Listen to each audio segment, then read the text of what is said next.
I want you to think about going on a journey. I kind of like that family that we just watched in the video. You know, many times we go on journeys. Usually every day we'll go somewhere or do something. It might be to Meijer or the grocery store, or maybe we got to go to TJ Maxx or something. But, we go to different places for different purposes.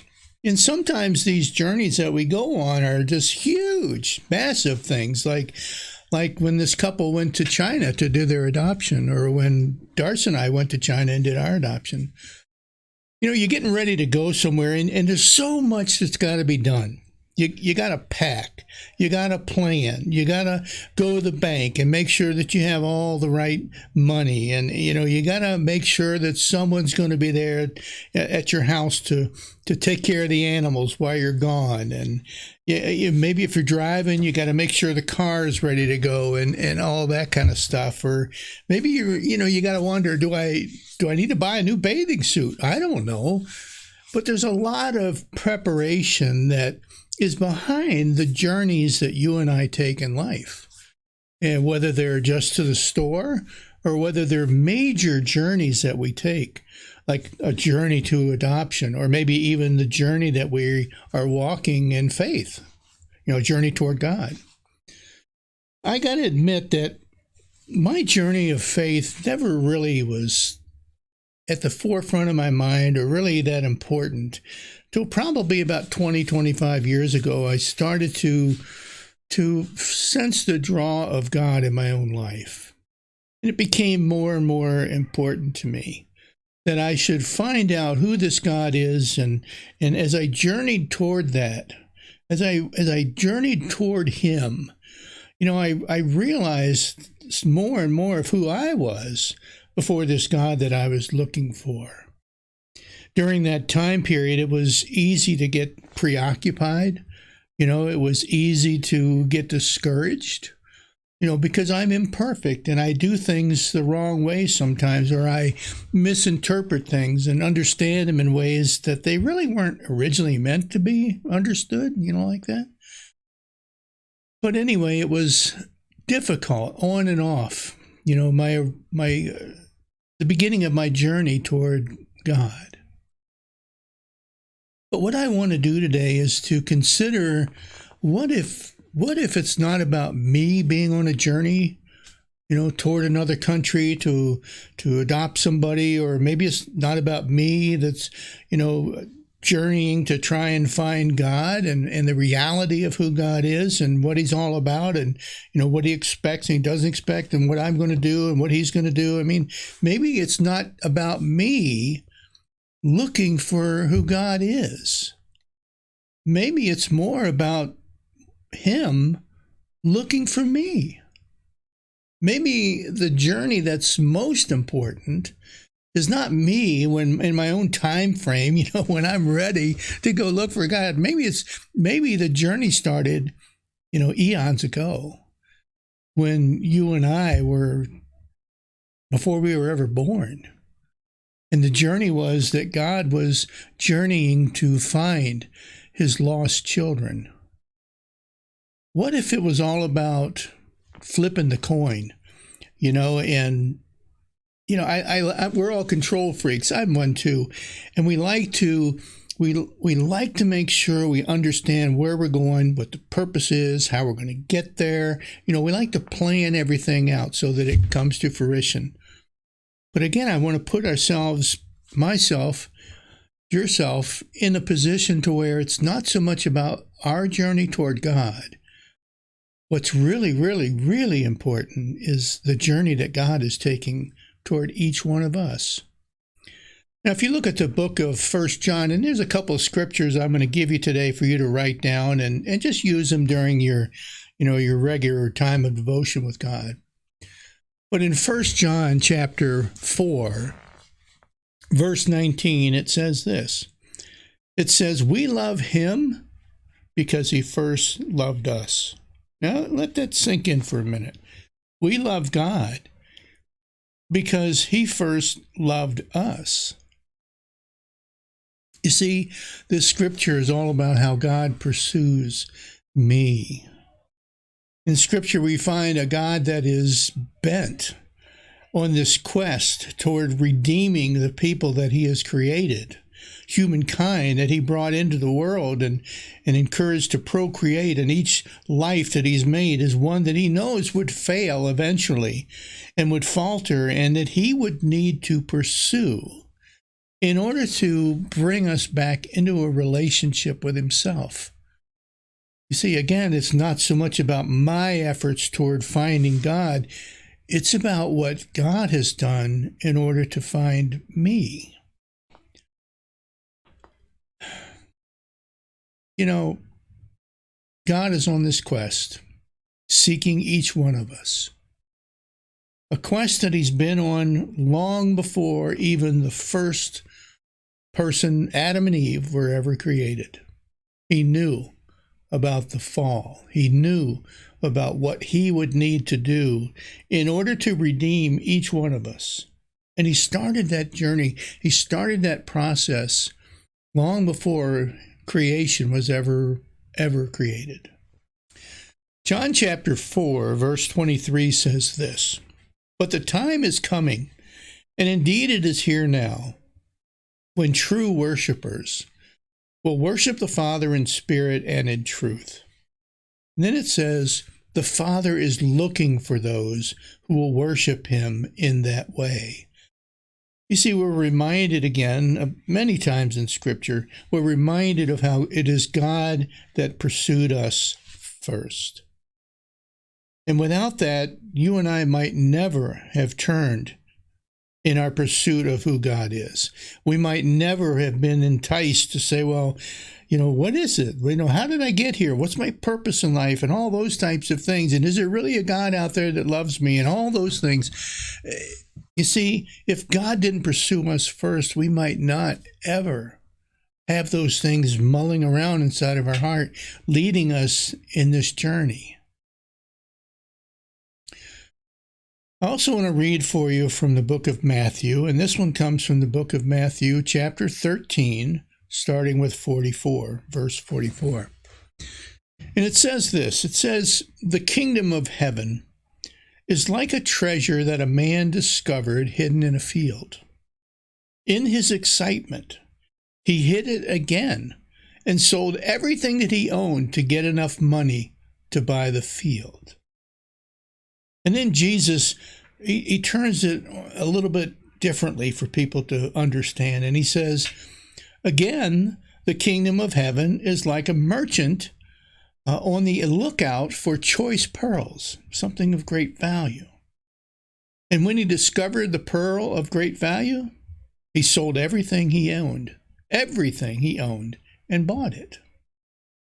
You see, it's about the journey that God is on toward each one of us. I want to rewrite this scripture a little bit and share with you a different perspective of it.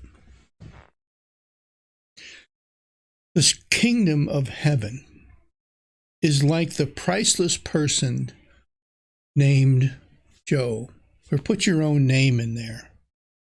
Kingdom of heaven is like a priceless person named your name, that God discovered in a field. And in his excitement, he hid that person again in the fallen world that we live in. He then sacrificed everything that he had in order to pay the price for this perfect person that God sought to redeem. Again, the kingdom of heaven is like when the creator of the world was on the lookout for the choicest, most priceless of people.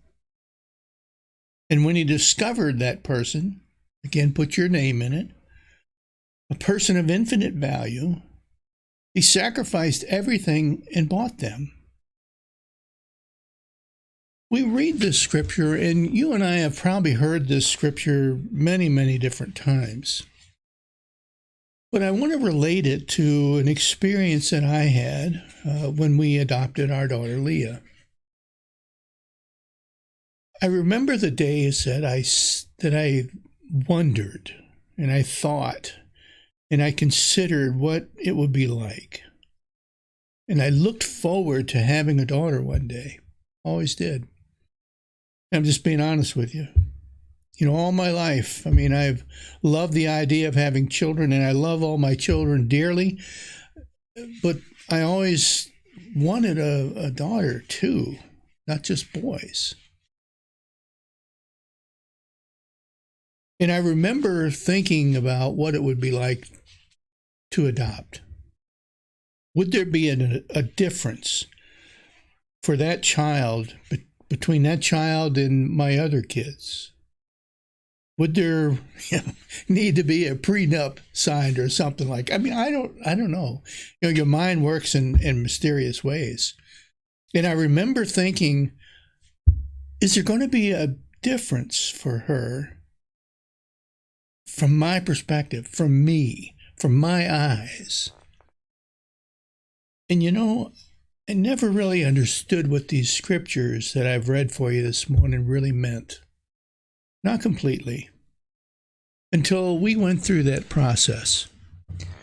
And I remember the days that it looked like it was going to be so long. I mean, the whole process took like 14 months. And I remember like, man, this is taking forever. Can't we just hurry up and get this over with? You see, God looks at our relationship with him in the same way. I think there's an anxiousness that God has, wanting his children to return to him and to be redeemed by him. I think God is very excited about it and very anxious that each one of us would turn back to him and be with him. I remember when we went over to China and we took that long plane ride, and oh my gosh, it was craziness. It was so long. But I also remember the joy that was in my heart about what we were doing and the journey that we were on at that point, and what the purpose was and what was going to happen, and all the wonder, and it was something that I'll never forget. I think God looks at each one of us the same way. It might be a day today where maybe we don't feel so connected with God. But I think on the other side of the coin, I think God is looking at us, each one of us. Even though we might not feel so connected today, I think God is excited just about the opportunity to reconnect with his children, to reconnect with us. I think God is on that plane, and he's saying that, you know, okay, today might be a difficult day, but tomorrow's going to be a different day. And tomorrow's going to be a day that we'll both celebrate. I remember when we got Lee and you know, all of the things that were going on. It was kind of a whirlwind and all, and it was so exciting and yet difficult at the same time. And I know that over here in the States, there were so many people wondering what was going on, and we would try and email once in a while, and all this excitement. I think the excitement is still there as God searches out each person in this world that he's created, even the ones that don't know him today. I think there's an excitement that God has searching for that individual. And you know, I can fast forward here 17 years, and you know, Leah today is 17 years old, and I can honestly tell you that there is absolutely, I mean, I love my family with all of my heart. You guys that know me, you know that. But I can honestly tell you that there's absolutely no difference in my heart or my mind about Leah compared to my naturally born children. And that to me is mind-blowing. I mean, she has the same rights, the same privileges, the same opportunities, the same amount of love, the same amount of everything. There's absolutely, I mean, I'm saying this from the bottom of my heart, guys. There's no difference when I look at her between her and any of my other children. None. Love her. And you know what? God sees each and every one of us the same way. And that's what I want each one of you to know today. That God is on a pursuit. God is on a mission. He is on a journey to find each and every person that he's ever created and is now lost. And the reason is because he's excited about having that relationship back. He wants each one of us to turn back to him and say, God, I can't do anything perfectly. I don't understand you all the time. I don't agree with you all the time. I mean, all that. But God says, I am so excited that you have turned back. And we'll get through all of these things together. I mean, I don't think we'll ever fully understand God or know God or have a perfect relationship with God on this side of heaven.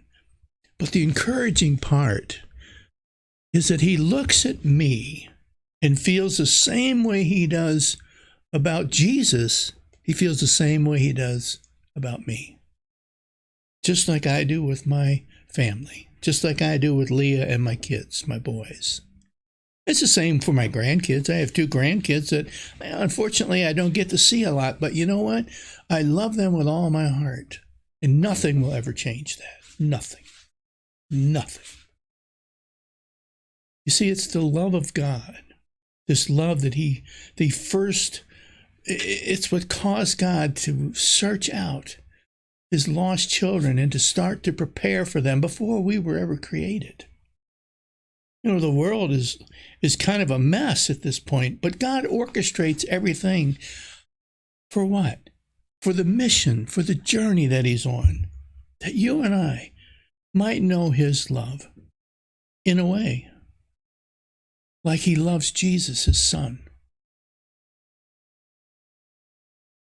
I want you to know that today. I want you to know that each one of you are dearly, dearly loved by God.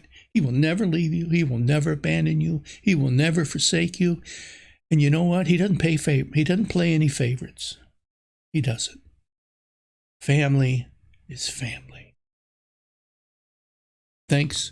God bless. And I hope you have a wonderful week. Hey, thanks for joining me today.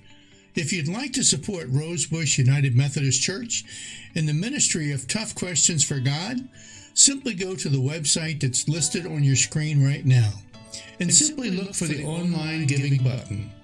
Thanks, and God bless, and we will see you next week.